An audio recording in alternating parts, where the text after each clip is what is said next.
Rennick. We'll now move to question time, and I call Senator Duniam. Thank you, President. My question is to the Minister for Finance, Senator Gallagher. Minister, in response to a question regarding whether a brief or any form of advice was ever provided to you or to your office on the claim or proposed settlement as envisaged by Guidance Note 7, you said, quote, "From my memory, I did not receive a brief or any advice from my department. I think it was quite detailed in terms of any other advice that may have come to the office. I would just want the opportunity to check that. Minister, have you checked whether you or your office received such a brief?" Minister Gallagher. Thank you, President. And in terms of whether there was a brief or any form of advice provided to me or my office on the claim or the proposed settlement, and as outlined, I think, by Guidance Note 7, I think was Senator Cash's question, I can confirm that the answer to the senator's question is no. Thank you, Minister Gallagher. Senator Duniam, first supplementary. Thank you, President. In response to a question regarding whether you ever declared a conflict in relation to any aspect of the matter, including the proposed settlement, or if you ever sought advice in relation to a potential conflict, you said, quote, "If it had come to me, I would have declared a conflict, but it didn't. It didn't cross my desk. I did not get a brief. If there is anything further that I can update the Senate about that, I will." Minister, is there anything further you can update the Senate on in relation to this issue?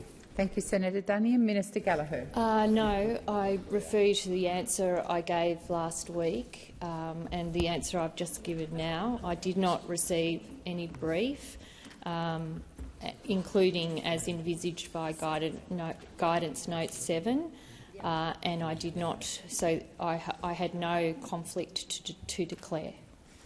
Thank you, Minister. Senator Duniam, second supplementary. Thank you, President. In response to a question regarding whether you or your office had any communication with the Attorney-General or his office in relation to the proposed settlement of the matter, you said, and I quote, "I certainly had no contact with the Attorney-General. Again, just for the purposes of being absolutely clear to the Senate, I will take other aspects of that on notice, because that would require me going and speaking with other people, but from my point of view, no." Minister, do you stand by your answer, and can you advise the Senate if your office had any contact with the Attorney-General's office in relation to this settlement matter? Thank you, Senator Duniam. Minister Gallagher. I can certainly say that I certainly had no contact with the Attorney-General's office. I will come back. I'm just not clear. I must say I thought I'd answered this last week, but I certainly haven't. I will come back if there's anything further I can advise. Thank you, Minister. Senator O'Neill. Thank you very much, President. And my question is to the Minister representing the Minister for Housing and Homelessness, Senator Farrell. The Albanese Labor government has set an ambitious agenda delivering housing for vulnerable Australians. Australians who were left behind by a decade of inaction on housing and homelessness under the former Liberal and National government. Can the Minister please outline some of the measures the Albanese government is delivering to help address the housing challenges for Australians needing a safe and affordable place to call home? Thank you, Senator O'Neill. Minister Farrell.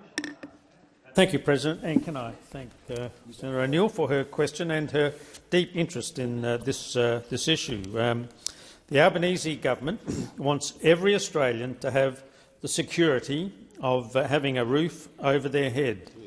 The Albanese government's ambitious housing agenda is already delivering solutions like the $2 billion Social Housing Accelerator to deliver thousands of new social housing homes right across Australia. Secondly, providing an extra $67.5 million to states and territories to help tackle homelessness. Thirdly, introducing incentives to increase investments in build-to-rent accommodation. Fourthly, increasing the maximum rate of Commonwealth rent assistance by 15%. Sixthly, establishing a new National Housing Accord, making up to $575 million available through the National Housing Infrastructure Facility for more homes, investing an additional $2 billion in financing the National Housing Finance and Investment Corporation to help to buy program to help more people buy a home sooner, and finally expanding the Home Guarantee Scheme. This brings the Albanese government's investment in housing and homelessness to more than $9.5 billion in this financial year. At every opportunity, the Albanese government has built on our housing work because we know that our nation's housing challenges are serious. Others in this place may want to play political games with housing for those in need, but the Albanese government will not be deterred. We will continue delivering to ensure more Australians have a safe and affordable place to call home. The time for answering has expired. Senator O'Neill, first supplementary. Thank you very much, Minister, for that expose of practical action that's making a big difference in people's lives. Many of the government's initiatives are underway and already delivering new homes. Can the minister provide an update to the Senate on how the Albanese government's ambitious reform agenda is delivering new homes now for Australians who need them? Thank you, Senator O'Neill. Minister Farrell. Thank you, President. And yes, I can, Senator O'Neill. The Albanese government has hit the ground running and is already delivering on our housing commitments. The Minister for Housing has announced and visited many of the new developments and homes our reforms are delivering. Projects delivering new social and affordable rental homes in places such as Westmead, Adelaide, North West Tasmania, Brisbane and Parramatta. And that's just the start, Senator O'Neill. The additional $2 billion social housing accelerator that we have announced will deliver thousands of new social housing homes right across this country. And while the Greens are prepared to band with the Coalition to play political games, the Albanese government takes Australia's housing affordability challenges seriously, and we're not wasting a day to deliver those solutions. Thank you, Senator. Senator O'Neill, second supplementary. Thank you, Minister, and I'm very glad to hear about all this across the country, particularly glad to hear Parramatta, where I was born. Are there any other initiatives the Labor government is seeking to pursue that would further address housing and homelessness for vulnerable Australians? What's preventing these initiatives from coming into effect, and what will this mean for those people in need of more affordable housing? Thank you, Senator O'Neill. Minister Farrell. Thank you, President, and thank Senator O'Neill for her second supplementary question. Yesterday, we saw the Greens stand with their new partners in the Liberals and Nationals to reject the Housing Australia Future Fund bill. They've rejected it and the 30,000 social and affordable rental homes that it would deliver in the first 5 years. They've rejected the ongoing pipeline of funding each and every year. They rejected funding for crisis and transitional accommodation for women and children leaving family violence. They rejected safe and suitable housing for First Nations Australian, and they rejected funding for homes and services for Australian veterans. It's now up to the Greens and the coalitions to explain to Australians in need of affordable housing why they stood in their way. The Albanese government will instead be getting on with the job of delivering the homes that Australia needs. Thank you, Minister. Senator Henderson. Thank you, President. My question is to the Minister for Finance, Senator Gallagher. Minister, last week you told the Senate that you first heard about sexual assault allegations in the week prior to them becoming public on the 15th of February 2021. Today, the Australian newspaper reports that in late January and early February 2021, Mr Martin Fisk, whose wife Sandra is the ACT Labor Party's operations manager, told the ACT Victims of Crime Commissioner that he was working with a young woman who was about to make a sexual assault disclosure that would likely attract national media attention. Minister, did Mr Fisk or his wife Sandra ever raise these allegations with you or your office prior to the 15th of February 2021? Minister Wong. I raise a point of order as to whether that question is in order. These are well. I'll take that interjection. Senator Gallagher has answered question after question on this, and has been upfront and transparent with the Senate. I didn't take objection to the nature of the questioning with reference to President Hogg's ruling for 2 days, after which time I drew the President's attention to it. We are now at the point where the opposition, in their desperate attempt to continue this tactic,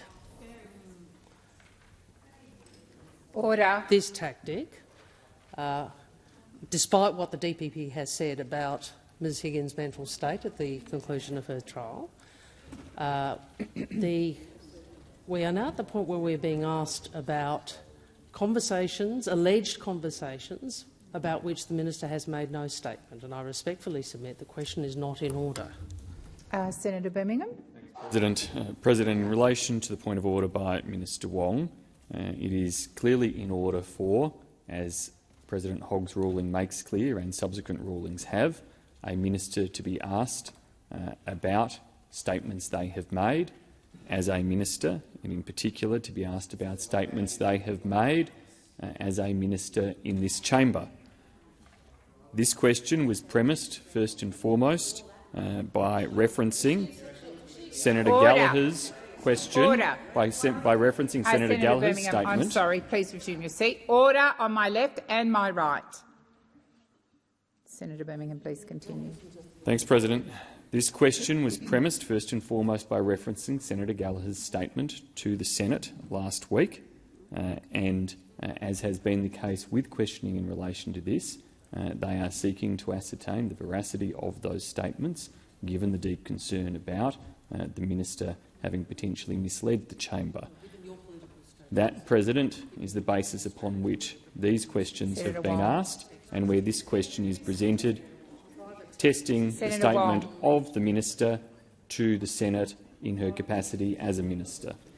Thank you. So I've had a contribution from both leaders. I am going to refer back to the rulings that Senator Hogg made, and I'm going to invite Minister Gallagher to answer that question in whatever way she thinks is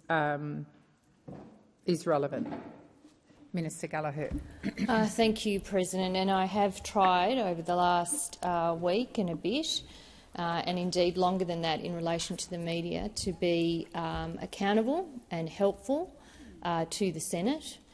I am mindful of the ongoing distress that this political tactic that is being played in this chamber, despite my statement I've made. Well, Holly, you can stop saying wow, because I am being absolutely upfront here. But you are now asking me things that and I'm happy to answer. The answer to the question is no. And I am clear, I am happy to answer that, because even though it's not relevant, and it's not relevant to my statement, I know what you would do if I didn't answer it. I know exactly what you would do, Senator Henderson and others. And if you would like me to go through my telephone book and show you who's in my contacts, other diary appointments, things like that, we can continue to play this game. But in the meantime, people, and we have to be serious. We cannot stand here and say that we are creating a safe environment for staff, a safe workplace, or an environment where women are encouraged to come forward and raise complaints about the way they were treated. Minister, please resume your seat. Order on my right. The minister was answering, and those interjections were disorderly. Minister, did you wish to make a further contribution? Thank you. Senator Henderson, first supplementary. Thank you, President. Minister, again noting your statement to the Senate of last Tuesday, did anyone other than Ms Higgins and or Mr Shiraz approach you or your office prior to the 15th of February 2021 regarding these allegations? Order. Order on my right. Order on my right. Minister Gallagher. Thank you. And I would again remind people who have signed up to the Respect at Work report, to the Set the Standard report, to those that attend morning teas and breakfasts and continue to say how they support women to come forward and raise their complaints in this workplace and others. All of you who attend that, just reflect on the line of questioning you are pursuing, which is over and above the issues that I responded to in my statement on last week, and the concerns that have been raised around my comments in estimates.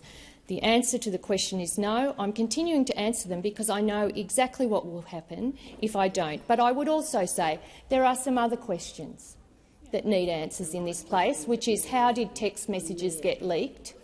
How did a draft statement of claim for compensation get leaked? Order. How did all of that Minister, get leaked? That's order. Order on my right. Order on my left and my right.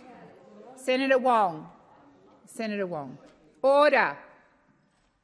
Senator Henderson. Thank you, President.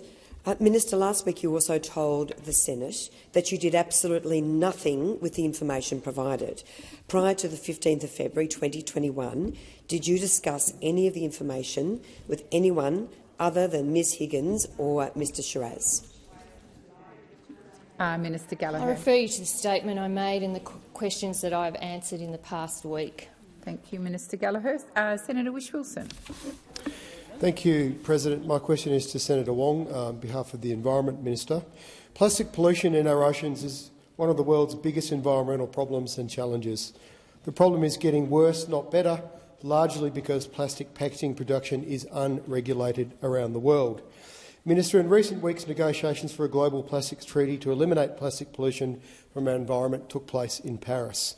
I understand the Minister attended in person because she was concerned that the treaty would be watered down and that some big producers of plastics were pushing for voluntary-led approaches, industry-led approaches, rather than legally binding, mandated schemes.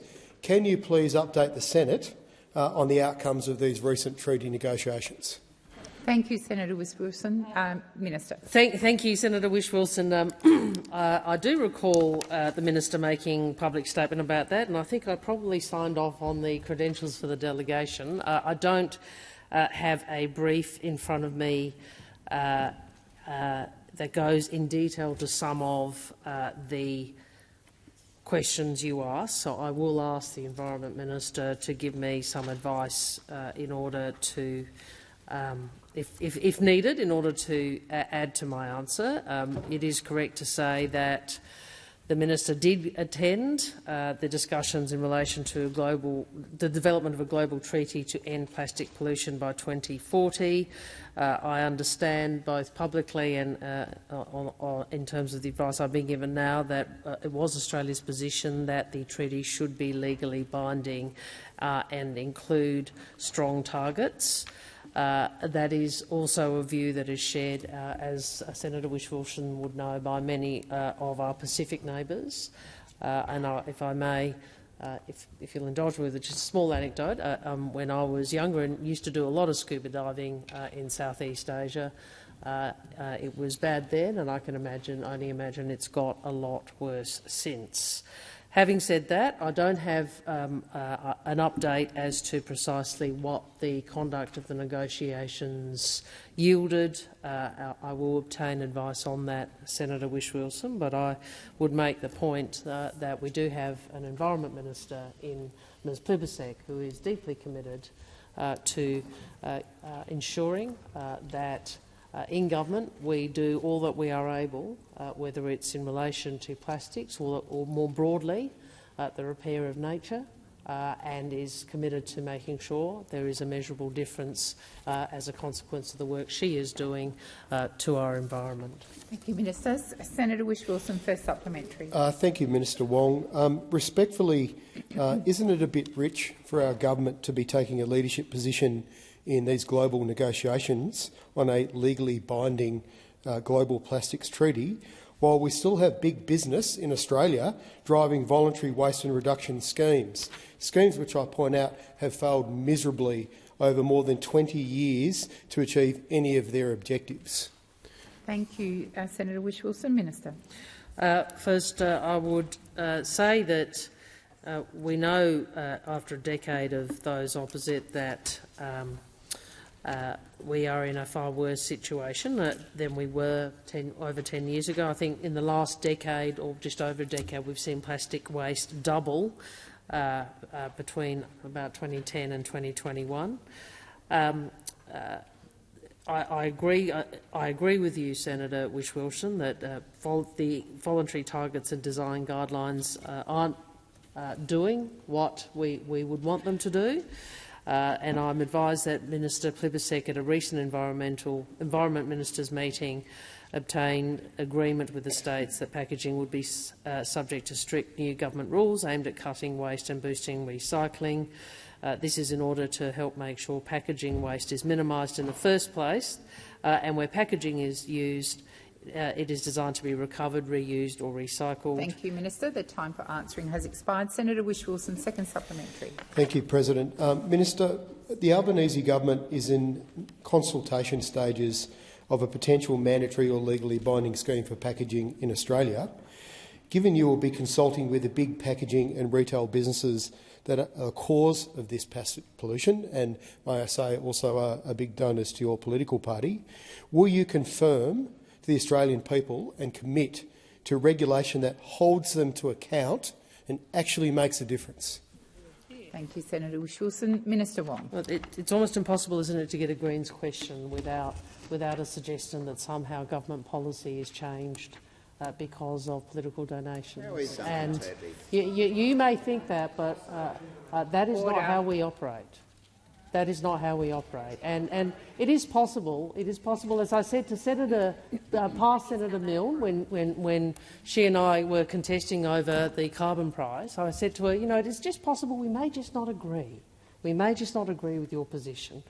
But in relation to this, the advice I have is that the minister has sought agreement that there would be mandatory packaging design standards and targets, including for recycled content, that we will double the recycling capacity in Australia, we would reform the regulation of packaging by 2025, that at her instigation with the states, a ministerial advisory group would be formed, and the minister has announced the regulation of recycling of solar panels. The time for answering has expired. Senator Pratt.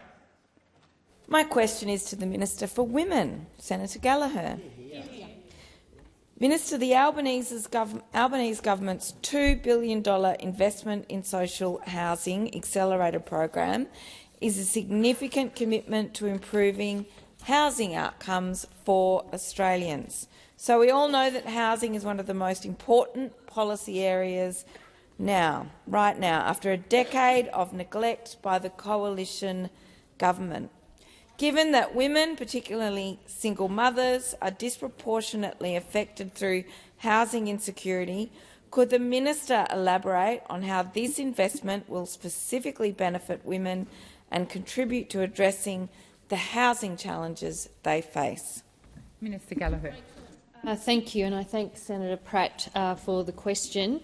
The Albanese government's $2 billion investment in social housing accelerator program is a significant step forward towards addressing Australia's housing challenges. This investment will deliver thousands of new social rental homes across the country. And with this investment, we are working to reverse the decline of national housing stock that we've seen over the past decade, a decade of neglect and little action from those opposite when they were in government. Now we've inherited this situation with extensive waiting lists for public housing across state and territory governments and a massive shortfall of supply. But the government is working hard to meet these unfulfilled needs. Our investment will be of particular benefit for women who are disproportionately affected by housing insecurity and are more likely to experience housing stress. Women are less likely to be able to save for a deposit, less likely to own their own home, and are the fastest-growing cohort at risk of homelessness. Homelessness is, of course, a particular risk for women who need to flee domestic violence situations. Our investment in social housing will directly benefit women experiencing housing stress or at risk of homelessness by increasing the supply of affordable homes. The government's $2 billion social housing accelerator program allows for a range of approaches to boost social housing stock right across the country. This means we can target the area of greatest need, including areas where single mums, older women and children fleeing domestic violence live. Furthermore, our investment in social housing is part of a broader housing agenda that includes measures specifically designed to support women. We're providing $67.5 million to states to help tackle homelessness and $350 million through the Housing Accord to build 20,000 new affordable rentals in the next 5 years, and we could do more if the Housing Australia Future Fund passed this Senate. Thank you, Minister. Senator Pratt, first supplementary. Thank you. Can the minister please advise the Senate on how the Social Housing Accelerator program works alongside other initiatives of the Albanese government to improve housing outcomes for women? Here I'm thinking about women on low incomes, women fleeing domestic violence and older women. How will these initiatives by the Albanese Labor government assist all these groups of women? Thank you, Senator Pratt. Minister Gallagher. Thank you, President, and I thank Senator Pratt for the supplementary. And the Social Housing Accelerator program is just one part of our comprehensive housing agenda, being led by Minister Julie Collins. In 2022-23, the Albanese government will spend $9.5 billion to help address our nation's housing challenges. As the senators will be aware, there's a $10 billion Housing Australia Future Fund, which is designed to build 30,000 new social and affordable rental homes in its first 5 years. But unfortunately, that bill and that fund is being prevented from being established because of the Senate's refusal to debate and finalise that bill. This means that 4,000 properties, specifically for women and children fleeing domestic and family violence and older women on low incomes who are at risk of homelessness, those housing properties are not able to be delivered. Thank you, Minister. Senator Pratt, second supplementary. Thank you. Minister, how does the Albanese government's investment in social housing compare to the efforts of the previous government to address housing insecurity among women? We know there has recently been a decade of neglect and waste from the coalition and that our government is playing catch-up. But can the minister compare and contrast the two governments?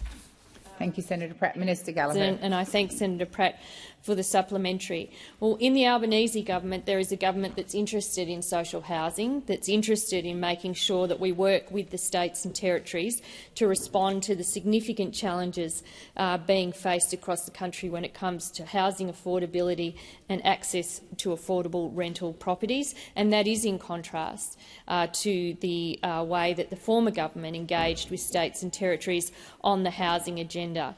So this $2 billion investment in social housing accelerator program is the largest investment that's been made into social and affordable housing, and we know from the advice of states and territories just how important this investment is going to be to make sure that they can deal with some of the urgent and unmet need that's been allowed to grow over the past decade because of the failure of the former government to address this and work in partnerships with the states and territories as we intend to do. Thank you, Minister. Senator David Pocock.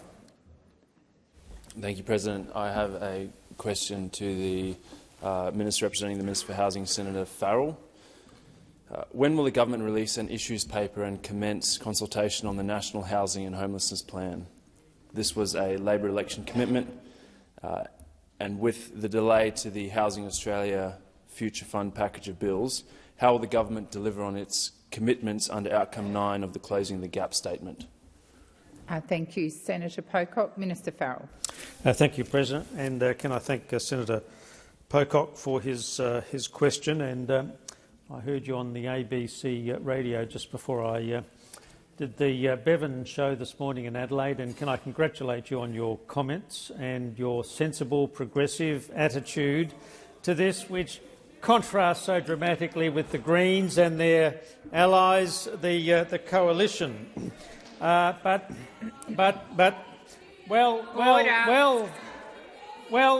Order. Senator Mr. Hanson-Young, if you read the bill, Senator Hanson-Young, you'd understand why what you said on the ABC Farrell. today. Minister Farrell, I called you about 5 times. Order on my right at the back of the chamber. Those interjections are disorderly. Minister, please continue.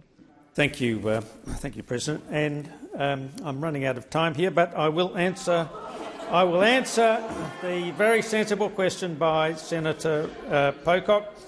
Just to particularly answer the direct question is that we will soon launch the formal consultation on the plan, which will set out the 10-year strategy to inform housing and homelessness policy in Australia. The Minister for Housing, Minister Collins, who's doing a terrific job, I might add, in the most difficult of circumstances, remains committed to the housing commitment in the housing portfolio under Closing the Gap. Through the housing reform agenda, the Albanese government is committed to reducing overcrowding for Indigenous Australians and has seen improvements in all states currently experiencing overcrowding. But we accept, Senator Pocock, your fundamental proposition that there is a lot more to do, and the Albanese government is committed to working with our state and territory counterparts to ensure more Australians have a safe and affordable place to call home. I was able to talk this morning on the ABC about the fact that in South Australia alone, projects are being delayed as a result of the the time for answering has expired. Senator Pocock, first supplementary. Thank you, President. Thank you, Minister. How many houses does the government modelling show will be built as part of the recently announced $2 billion accelerator program? Minister Farrell.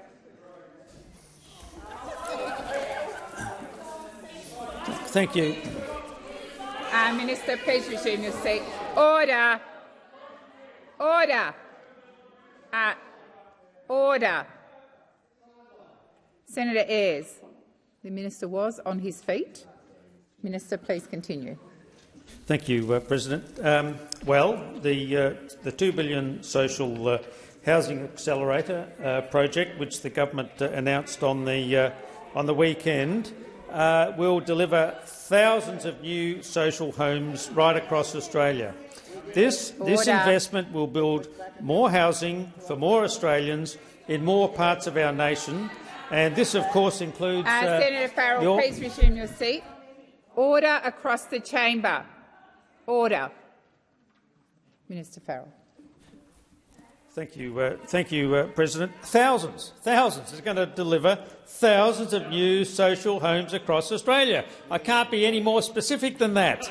In fact, through the Social Housing Accelerator, the Albanese government will deliver $50 million to the ACT to immediately begin boosting social housing stock. We've done this because the Albanese Labor government knows a secure home will give more Australians the foundation for a better future. Thank you, Minister. The time for answering has expired. Senator Pocock, second supplementary. President, thank you, Minister.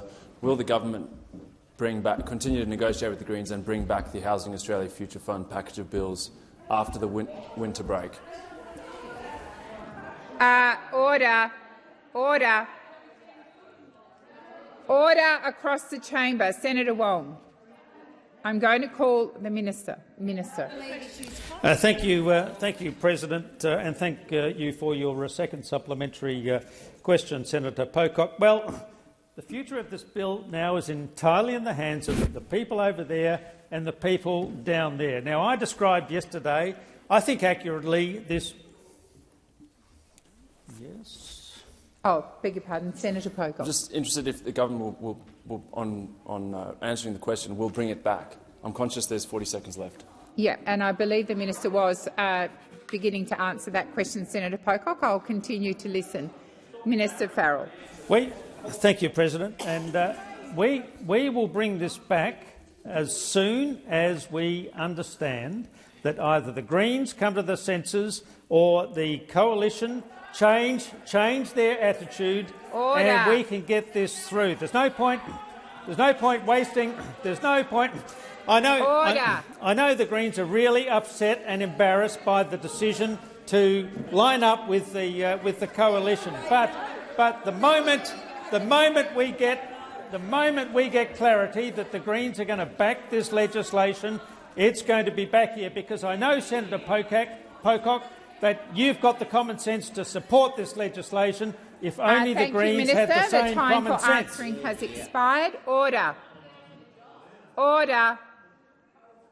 Senator Nampijinpa-Price. Thank you, Madam President. My question is to the Minister representing the Minister for Indigenous Australians, Senator Gallagher.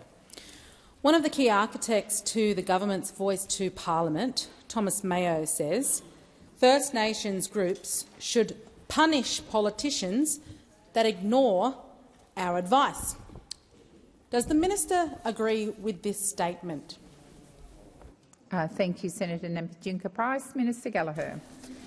Thank you. The government has been clear that the referendum is about recognising Aboriginal and Torres Strait Islander people in the Constitution through the voice. It's about recognition and listening, recognising the 65,000 years of shared history and culture that we should all be very proud of, and about setting up the voice so that we can improve the lives of Aboriginal and Torres Strait Islander people by making sure that they are heard, and that we have seen I think some of the best of this approach and some of the concerns raised through the debate in this chamber over the past week or so.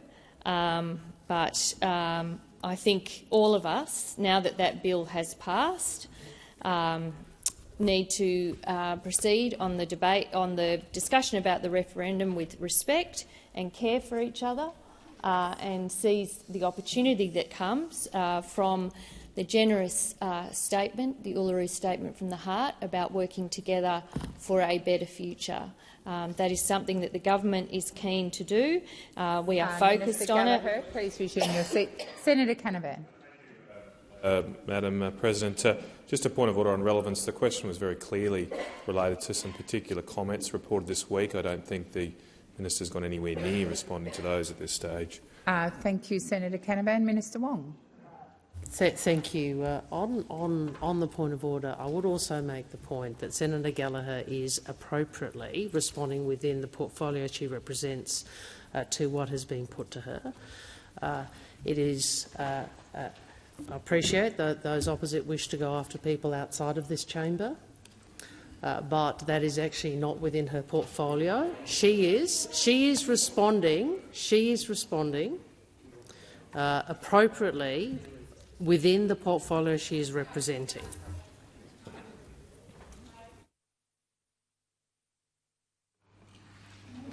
I believe the Minister is being relevant, and I will continue listening carefully to her response. Minister Gallagher. Thank you very much. As I was saying, the voice is about recognition and listening. It's a moment that's bigger than politics, and it's about moving the country forward together. As senators know from the debate that we've had over the past week, the voice will be an advisory body. It will be made up of Aboriginal and Torres Strait Islander Australians who will give advice to government on issues that affect their community. It's that simple, and it's the process of years of discussion, consultation and hard work by those on the working group and others, including those involved at Uluru in 2017. It's a patient and gracious ask of Australia, and we know that the voice will help to close the gap by giving communities a say in the matters that affect them so that better policies can be made. Thank you, Minister. The time for answering has expired. Senator Nampijinpa-Price, first supplementary. Thank you. I will note the Minister's failure to back away from the statement. The government claims the Voice to Parliament proposal is modest, yet, as per recent reporting, Thomas Mayo also says we keep going, we maintain this momentum until we change the system, until we tear down the institutions that harm our people. Does the Minister agree with these comments? Minister Gallagher. Thank you all. I don't want my answer to be misrepresented, and I haven't seen the comments that Senator Nampijinpa-Price refers to, but I have listened to Mr Mayo in the past. I have always found him an articulate and passionate advocate for the voice. I accept that that is not a voice that Senator Nampijinpa-Price agrees with, but this referendum is an opportunity to bring the country together, not to divide it. It's about working together, showing each other respect, listening to Aboriginal and Torres Strait Islander people about matters that are relevant to them, about policies that are, around programs that are, and also, importantly, recognising our first Australians and our proud history in our Constitution, and it is that simple. Thank you. Senator, order. Order on my left. Order. Senator Nampijinpa-Price, second supplementary. Will the minister condemn Mr Mayo's comments, or is it true that this is not a modest proposal and instead a divisive, harmful change to our nation's rule book? Minister. Thank you, President. Well, I don't agree with Senator Nampijinpa-Price's view on the voice or on the process around the referendum. I categorically reject that view. I think this is an opportunity to bring the country together, to say yes to recognition, to say yes to the voice, to unify the country, and, as the Uluru Statement from the Heart says, to say yes to a better future. And it is bigger than politics. Now that that bill has passed this place, this is a matter for the Australian people, and it's a matter for which they deserve respect, they deserve honesty, they deserve the correct information, so that when they do go to cast their vote, they are voting on accurate information, not misinformation that might suit the purposes of the No campaign, but isn't an honest reflection of what the Uluru Statement from the Heart sought or what the voice will be. Thank you, Minister. Senator Lambie. Thank you, Madam President. Earlier today I sought to table in this place the Article 15 communication I have lodged with the International Criminal Court regarding the command responsibility of Australian military high commanders for alleged war crimes by Australian forces in Afghanistan. Senator Lambie, I've got the minister on a point of order. Please resume your seat. I'm happy to have the clocks reset, but can I be clear, is the question being asked of me or Senator Watt? Yes, sorry, I should have brought that to Senator Lambie's attention. Senator Lambie, who's your question to? Sorry, for the Minister representing the Minister for Defence. My apologies. Okay, and if you'd like to start the question again. Thanks. Thank you, Madam President. Earlier today I sought to table in this place the Article 15 communication I have lodged with the International Criminal Court regarding the command responsibility of Australian military higher commanders for alleged war crimes by Australian forces in Afghanistan. I have done this because successive governments have not supported Australian diggers, or my call to admit that we have a problem, a massive problem with senior command. Does the government now admit we have a problem with high command within the Australian Defence Force? Thank you, Senator Lambie. Minister Wong. Thank you. I was aware, Senator Lambie, and I know that the Deputy Prime Minister and Minister for Defence, well, I believe he is also aware of the matters that you informed the Senate of earlier today, which is that you have filed an Article 15 communication to the prosecutor of the International Criminal Court. What I would say is that I'm advised that Australia is taking all appropriate steps to investigate allegations concerning the conduct of members of the ADF in Afghanistan, including by establishing the Office of the Special Investigator, and I think the Senator has been briefed about that. In relation to the Brereton report, it is a hugely significant document, and there are very substantial allegations which are contained within it. The government has been focused since taking office in May 2022 on ensuring that the recommendations of that report are implemented to the fullest possible extent. That work is ongoing. I'm also advised that as part of that work, the Chief of the Defence Force has considered the command accountability of current and former serving ADF members who held command positions during the periods in which the Inspector-General of the ADF found credible information of incidents of alleged unlawful conduct as identified in the Afghanistan inquiry. The CDF has presented the relevant material to Government for consideration. The Deputy Prime Minister, in his capacity as Minister for Defence, is considering the recommendations and seeking advice as appropriate. I am advised that the Deputy Prime Minister has offered to meet with you to discuss these matters. Thank you, Minister. Senator Lambie, first supplementary. Thank you, Madam President. Australian diggers have been dragged through the ringer for allegations of war crimes for almost a decade now. Recently heard that the AFP is unable to use evidence supplied by the Inspector-General of the Australian Defence Force in its investigation into Afghanistan. This is an absolute monumental stuff-up. How can the government have any confidence that due process and natural justice can be achieved now for the men living under the cloud of these allegations more than a decade after the events are said to have taken place? Thank you, Senator Lambie. Minister Wong. In relation to the assertion regarding the Australian Federal Police, I'll provide the information I have, Senator Lambie, which doesn't entirely accord with the assertion you've made in that question.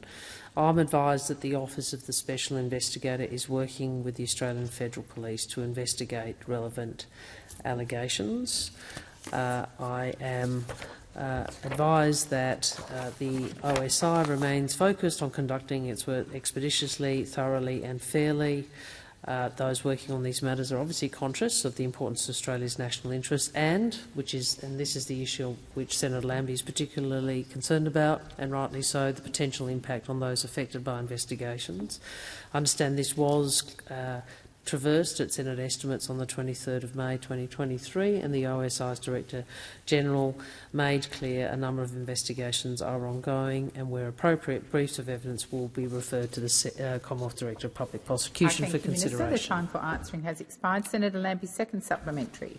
Thank you, Madam President. In estimates a few weeks ago, the Chief of the Defence admitted to marking his own homework when it came to the awarding of his Distinguished Service Cross, an award he received for commanding troops he has abandoned.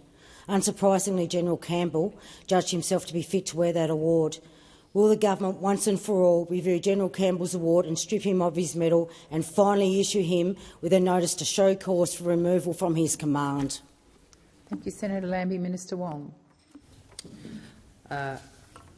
I first would say, Senator Lambie, obviously there are a number of assertions again in that question that the government does not accept. I appreciate that those are that is the position you've put, including in estimates, to the CDF. I'd make the point that the CDF is seeking to act on the outstanding recommendations of the Brereton report. I'd also make the point that the decision to cancel any award is made by the Governor-General. There's currently a process in relation to that, and I'm not in a position to preempt that process. I wasn't at estimates when these questions were being asked, but I do understand that the Chief of the Defence Force responded to a number of the assertions, including those that you make today about the role he has played. Thank you, Minister Wong. Senator Sterle. Yes, thank you, President. My question is to the Minister representing the Minister for Skills and Training, Senator Watt. We know that increasing the skills of Australians is a key part of the Albanese government's plan to lift productivity. How is the government's fee-free TAFE initiative helping to build the future workforce and giving Australians the skills and training they need to harness the jobs and opportunities of the future? And what has been the uptake of fee-free TAFE courses so far? Thank you, Senator Sterle. Minister Watt. Thank you very much, Senator Sterle. I know that you're a very strong supporter of the TAFE system in your home state of Western Australia. When the Albanese government was elected just over 12 months ago, it was clear that not only have we inherited $1 trillion of Liberal and national debt with nothing to show for it, but after a decade in government they also left behind a massive skills deficit. There used to be 153 occupations on the skills shortage list in Australia, but under those opposite it jumped to 286, almost doubled. According to the OECD, Australia is experiencing the second most severe labour shortage in the developed world.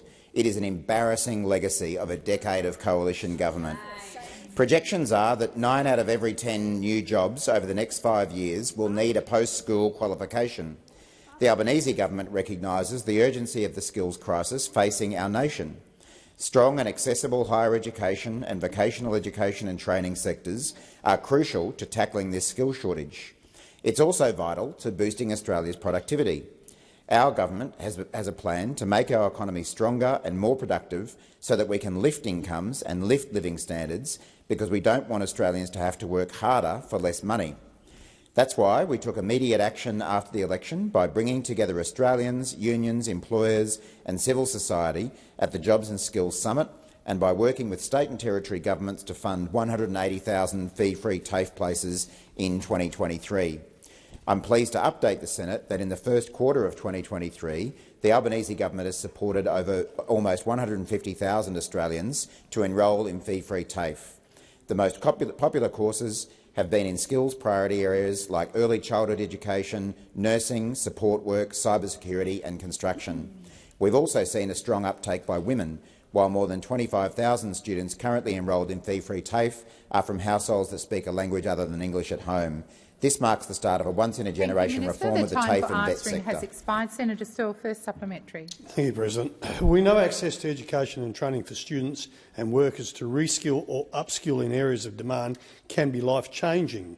It also increases the likelihood of a good, secure job with career progression. How is the fee-free TAFE initiative helping students to access training while also providing cost-of-living relief? Minister Watt. Thanks again, Senator Sterle. Well, the government's fee-free TAFE and VET plan is helping to reduce cost-of-living pressures, with students saving thousands of dollars in course fees while upgrading their skills.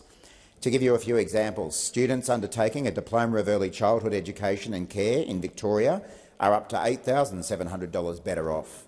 Students undertaking a Diploma of Nursing in Western Australia, your home state, Senator Sterle, are up to $10,451 better off.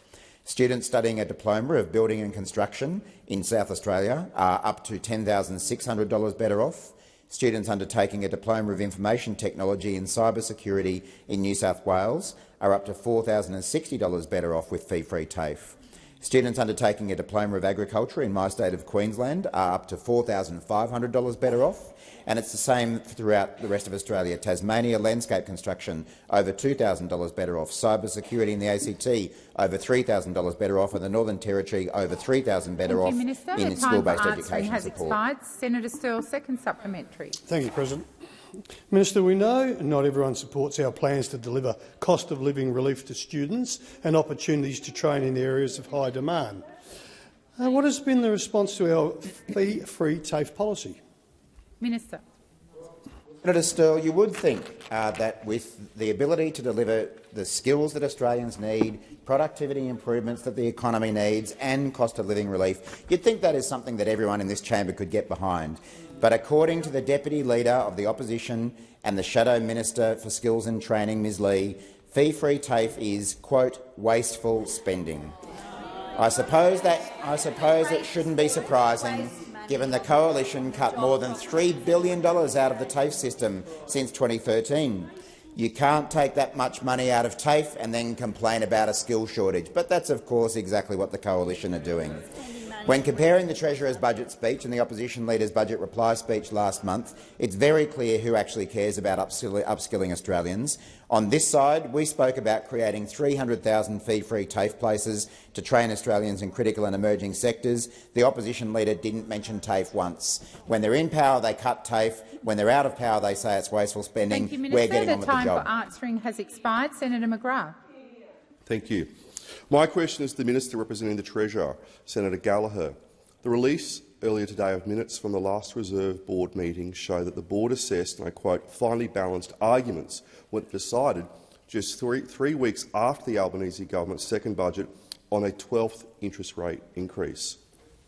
How could Labor's expansionary budget, which included $185 billion of new spending, have done anything other than tip the balance in favour of another interest rate increase, leaving Australians facing the highest RBA cash rate in 12 years? Thank you, Senator McGrath. Minister Gallagher. Thank you very much. I thank Senator McGrath for the question. I also note that in the minutes released, members noted that the new policies announced in the Australian government budget had not had a material effect on the staff forecast for economic activity or inflation. Members observed that it was understandable that the lowest paid workers would be compensated for high inflation.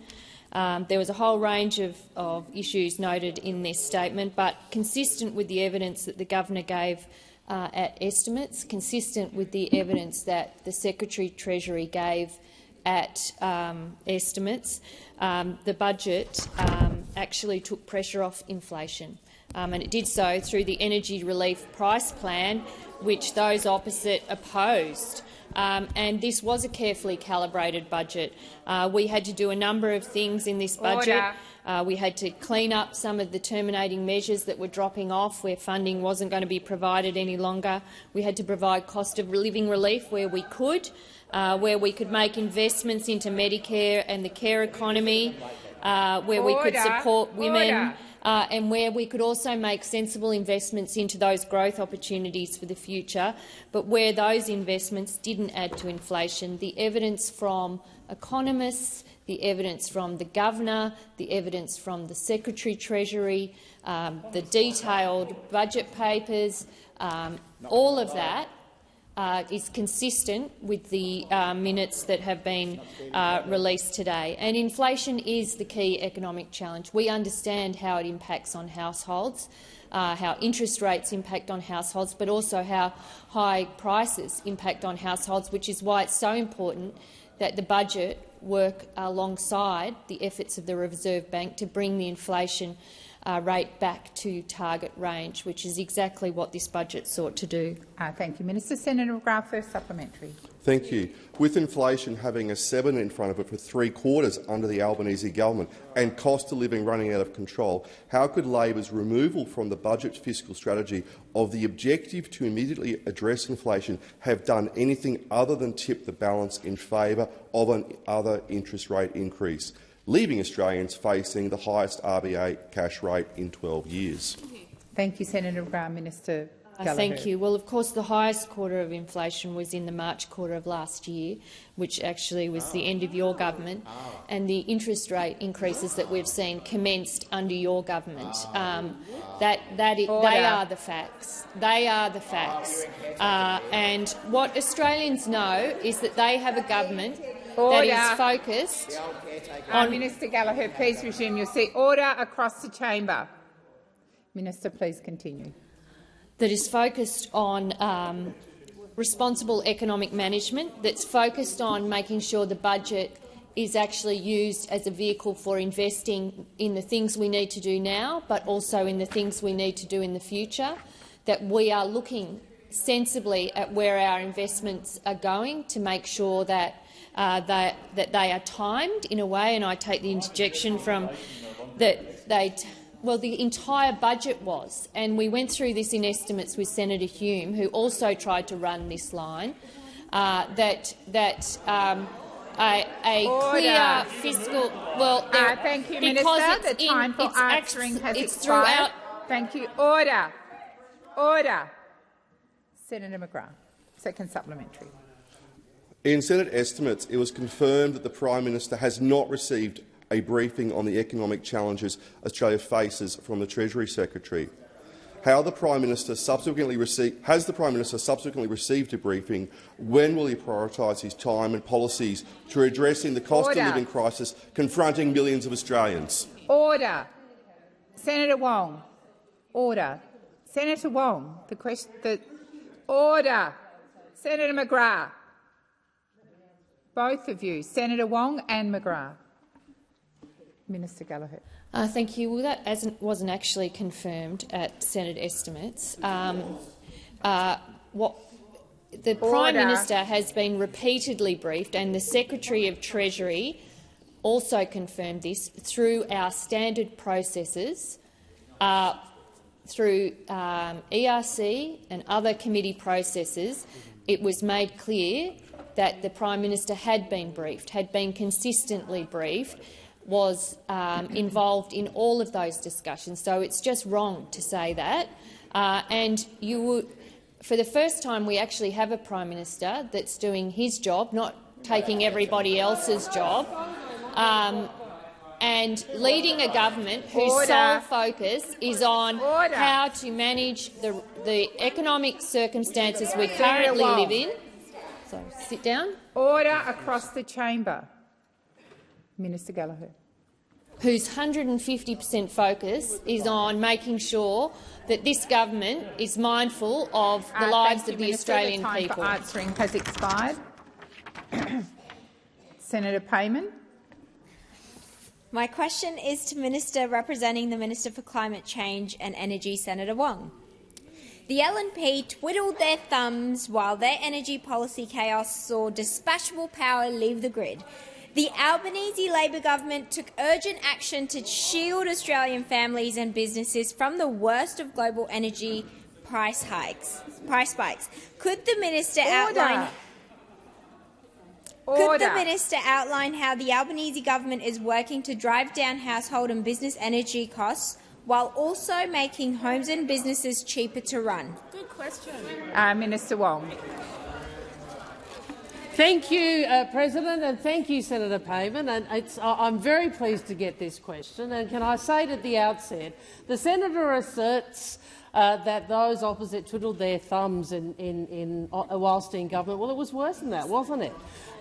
They were entirely focused on their internal conflict, entirely focused on having their fight, whether Barnaby Joyce versus those who actually understood that there was a problem, and 22 energy policies, and guess who has to clean up the mess?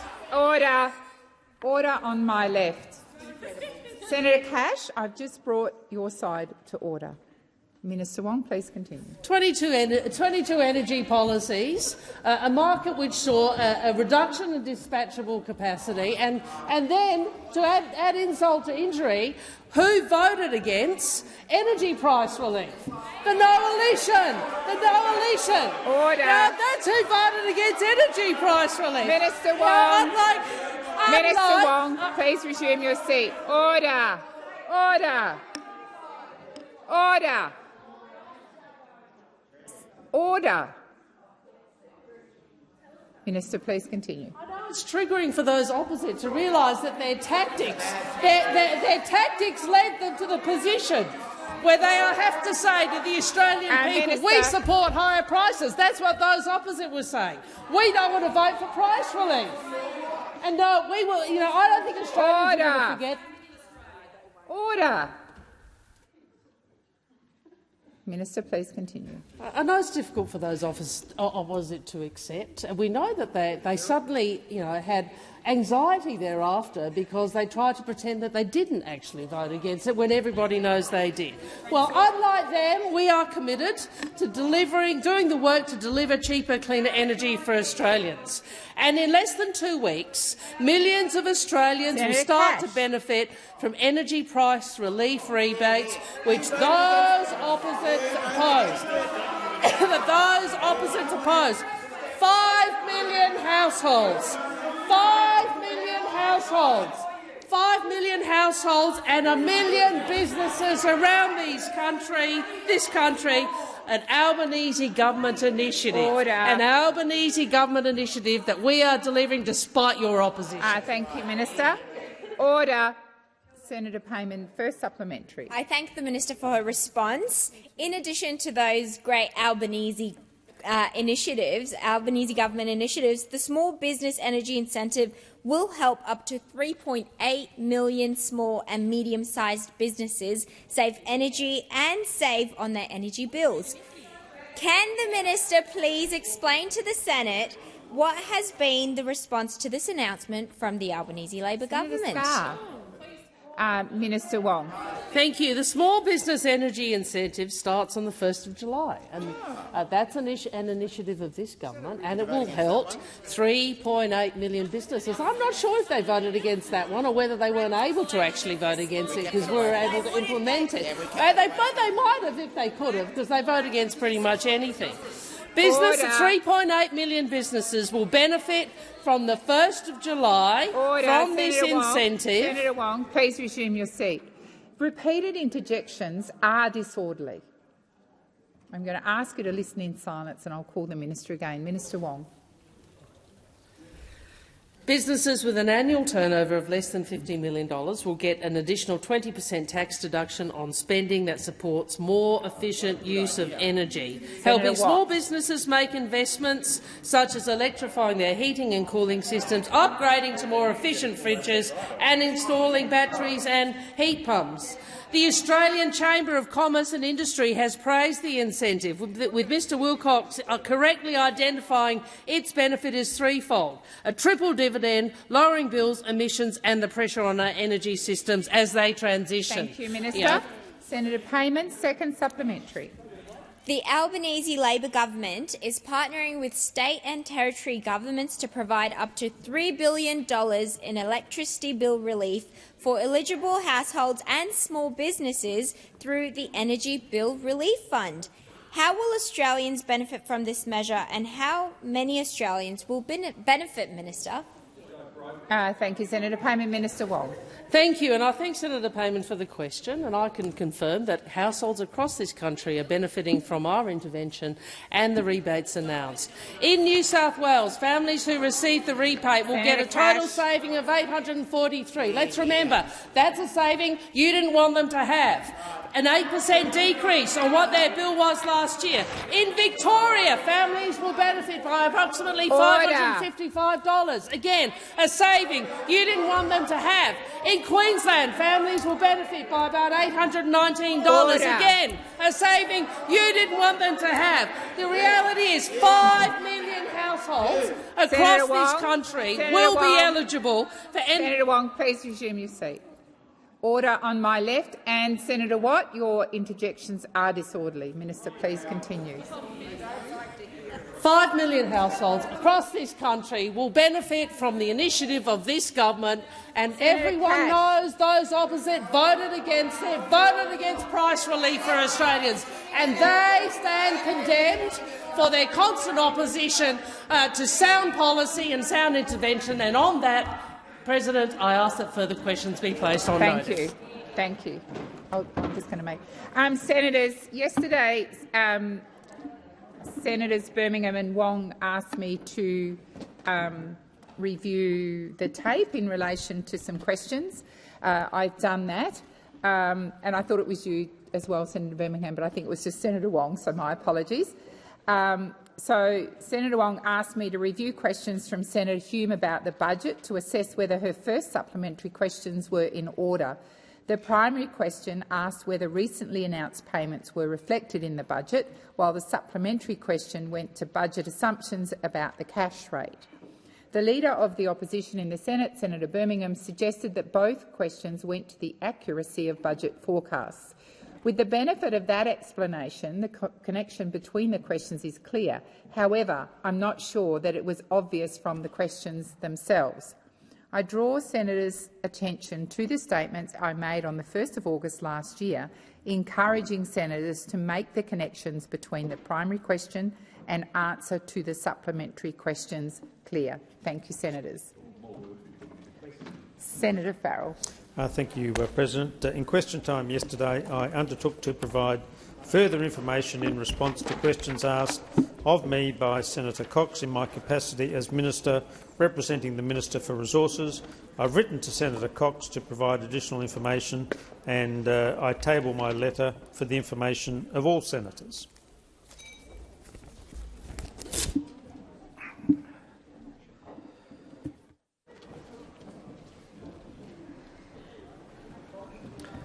Senator Hughes.